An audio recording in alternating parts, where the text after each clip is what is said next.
ဗုဒ္ဓံတရဏံဂစ္ဆာမိမိမိဘဝကိုဖရာကိုအနှင်းတယ်ဓမ္မံတရဏံဂစ္ဆာမိသံဃံတရဏံဂစ္ဆာမိမိမိဘဝကို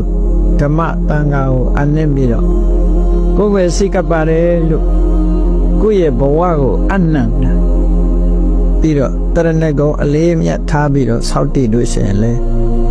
ကုသိုလ်ကောင်းမှုအလွန်ကြီးမားတဲ့ကုသိုလ်ကောင်းမှုဖြစ်တဲ့မြတ်စွာဘုရားဟောထားတာကိုသိချကြည့်ဘုရားဘယ်လိုဟောတော့ယေကေစီဗုဒ္ဓံတရဏံကတာတေနာတေခမိတ်တန္တိအပါယဘုမေဘုရားတရားတန်ခါယရဏသုံးပါးကိုအလေးအနက်စိတ်ပန်လက်ပါဆိုဝိจิตတန်ကြီးဆိုတာကိုပြောတာမဟုတ်ဘူးနော်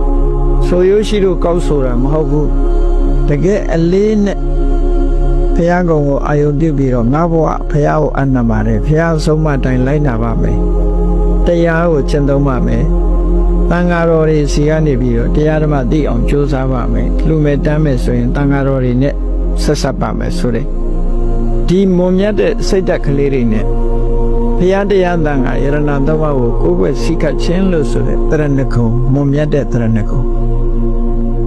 လောကမှာအမှန်တရားကိုသိတဲ့မြတ်စွာဘုရားတရားဓမ္မတန်တရားဝတ်ကနေထုတ်ဆောင်နိုင်တဲ့စွမ်းရည်ရှိတဲ့တရား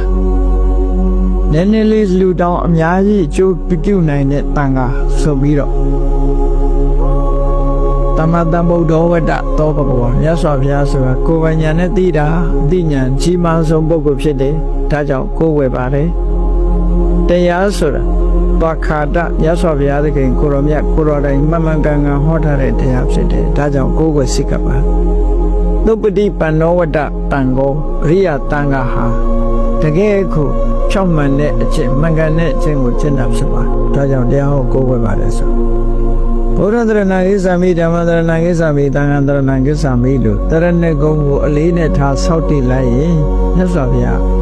နတ္တိခမိတန္တိအပါယဘုမေနဲ့အဲ့ဒီပုဂ္ဂိုလ်ကြီးအပင်မကြဘူး